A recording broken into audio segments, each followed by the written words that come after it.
So the Dark Mother is connected deeply to the root chakra. All the themes connected to the root chakra she represents: survival, power, safety, transformation, death, life, money. All of those things are connected to her. And this is really important for us to understand, because a lot of the themes that are connected to the root chakra are specifically the themes that this world has demonized. And the problem with that is that when you are struggling to connect with those themes, you go through life lost, having no sense of direction, having no purpose, not knowing who you are, because the root chakra is your identity. It's who you are at your core. So when you shun her and all of her themes, you're really just creating despair, and it leads to a lot of depression. This is one of the major problems in today's world, that she is unaccounted for. She is scary. And I was very intentional when I made sure that we're discussing the dark part of her, because she represents all divine feminine energy. But the only parts of her that are accepted are the loving parts, the compassionate parts, the parts that are unconditional in giving, unconditional in supporting, unconditional in this and that. So she's tired of being seen that way. She represents all of these things as well.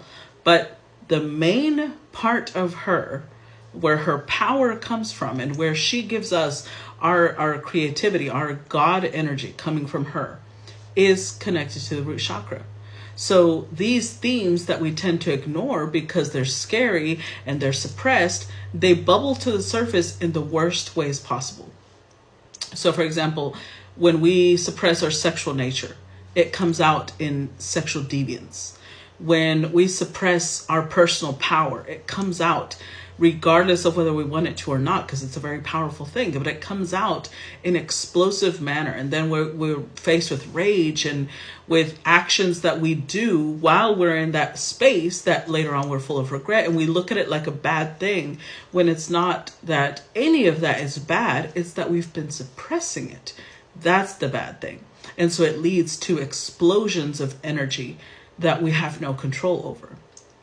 So one of my main goals when it comes to bringing her name to light, bringing her worship as something that's more focal, is so that we get in touch with our personal power, with our sense of identity, with our journey, our purpose. We will feel anchored in our reality, because one of the main reasons that this system is designed to disconnect you from yourself is that then you're easier led, you're easier controlled. Everyone else can tell you who you are. Everyone else can tell you what you're supposed to do. And then you're easily manipulated. And she's totally against that. But it's why they have turned everything that she represents, right?